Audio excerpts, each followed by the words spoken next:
So you want to grow your business, make more money, and you've decided networking and referral marketing is the way you want to make it happen. And of the 4 ways to grow your business, I happen to agree that the easiest is by getting referrals. Well, how are we going to make that happen? That's what we're going to talk about today as we talk about how to sell through networking and referrals. Now, essentially, we're going to talk 3 conversations. The first, why networking doesn't always work for selling. Because it's not net selling, it's networking. So we're going to talk about how do you network the right way. And don't fret, we are going to talk about, second thing, how do we make money doing it? And then lastly, we're going to talk about how networking can lead to referrals for your business.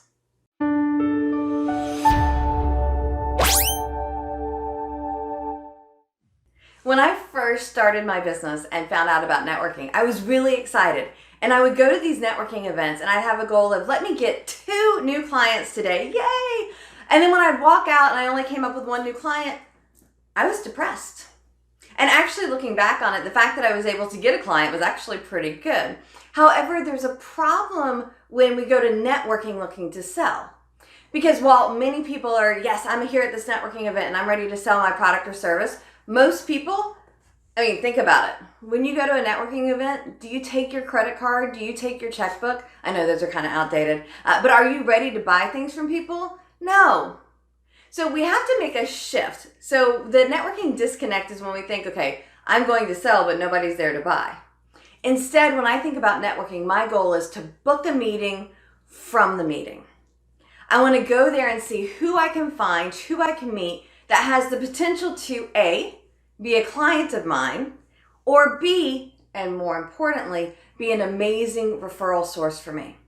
Now, will you get lucky sometimes and meet a prospect that can purchase from you? Yes. And usually when I meet that person, it seems like it's a good fit. My goal is, okay, let's book a meeting so we can sit down, a sales appointment.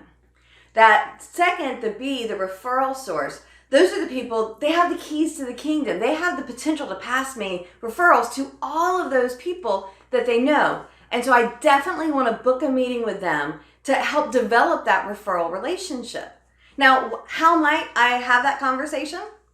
So if I'm talking to somebody at the event, I find out, ooh, they have the kind of clients that I'm looking for. I say, oh my gosh, I think there's potential for me to be able to pass you a ton of referrals.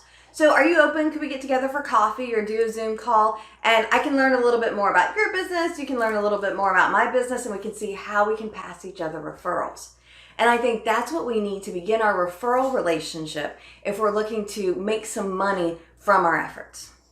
So if we're at a networking event and we're meeting all these people, how do we figure out who are the right people? Who are going to be those right referral sources? Because if there's 100 people at the event and you meet all 100, do you really want to have coffee or a Zoom call with all those people? Well, my answer is no. I want to have that conversation with the right people. So as I'm networking, I'm on the lookout for people that have the same target market that I do.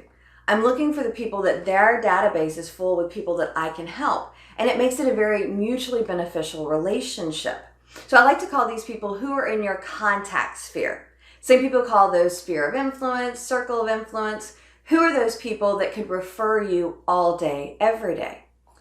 And so the 2 questions I might ask while networking, number 1 would be, okay, what is your profession? Because in my head, I can be thinking, do they often sell to my type of client? Or number 2, who is your ideal client? Who are the type of people that you work with? Now, occasionally you'll get people that say, oh, I work with everybody. We got to get them to narrow it down. And so if they give you this, I work with everybody, maybe it's asking them, who was your most favorite client that you worked with recently? Or what's the last deal that you closed? That will give you the opportunity to really work the relationship, find out if they're the right fit for you. Now, if you're networking and you talk to somebody and they're not a good prospect for you or not a good referral source for you, essentially the conversation's over. Now, I'm not saying like turn around and let's walk away. That would be really rude. But do we really need to connect with people if they're not going to be the right fit for us? I'd much rather walk out of a networking event with 5 business cards of the people I can develop referral relationships with than 100 business cards of people that I'm going to then have to sort through. And so I think networking puts us in a position to meet the people to develop those referral relationships. Though you may already have relationships with people to help you gain referrals. And that's what I want to talk about in our last segment, is getting more referrals. We've developed those relationships, we've met the right people through our networking efforts. Now it's time to sell through our referral relationships. And I think that's going to be key. We have to have the right relationships with people. And if I've met you for the very first time at a networking event, it's very unlikely that you're just going to pass me referrals because I've met you once. You have to develop relationships. We've often heard this know, like, and trust. And we have to build the know and the like and able to have them willing to trust us in order to want to pass us referrals. So we have to develop a relationship with the referral source just like you would in your real life or in your romantic life. And so it may take a couple of meetings. You may need to do some things giving to them. Maybe it's passing them referrals, inviting them to another networking event, connecting with them on social media, promoting something that they have going on. It could be something as simple as a thank you card or a gift. We want to work those relationships. And then once we've hit that know, like, and trust, our goal is going to be asking for referrals. Now, too often people are like, hey, I'm open for referrals. Who do you think needs my product or service? And that puts a whole lot of work on your referral sources. And the goal is not to put a ton of work on your referral sources' shoulders. So instead, what I recommend doing is, if you want to sell through referrals, if you want to get that business flowing in, is be specific to be terrific.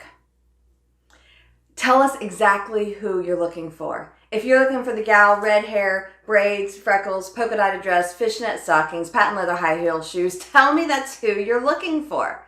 If I'm looking to work with a chiropractor on Highway 19, I need to tell you that. If I want to be referred to the dentist with 3+ offices in the metro area, I need to tell you that. It's up to you to tell your referral sources exactly whom you're looking for and how you want to be referred. Do you want an email introduction, a text introduction, connect you on social media, bring you together face to face, whether that's for lunch or walk me into the office? It's your job to tell your referral sources exactly whom you're looking for to make it easy. And instead of just saying, I'm looking for doctors, I love the phrase, I'm expanding my business and I need your help. Who do you know who is a doctor, is the butcher, the baker, the candlestick maker, whomever it is that you happen to be looking for? If you're able to give us exactly whom you're looking for and how you want us to refer that person to you, it's going to make those referrals flow in and you're going to be able to sell a ton of your product or service. Now, if you find that your referral sources, you need some more of them, that's when I go back networking. I also like to go back networking to find people to refer to my referral sources because that's one of the ways to motivate my network. And I know I've talked very briefly about this idea of motivating your network and asking for referrals. If you pop over to my website, I actually have a 5-week program that's free, 100% complimentary, on the 5 steps to creating referral success, which creates more referrals. And so if you want additional information, we can go a lot deeper than we can in a quick YouTube video. Pop on over, get that. And these are the easy ways to use your networking and your referral marketing to help you grow your business. I look forward to seeing you soon.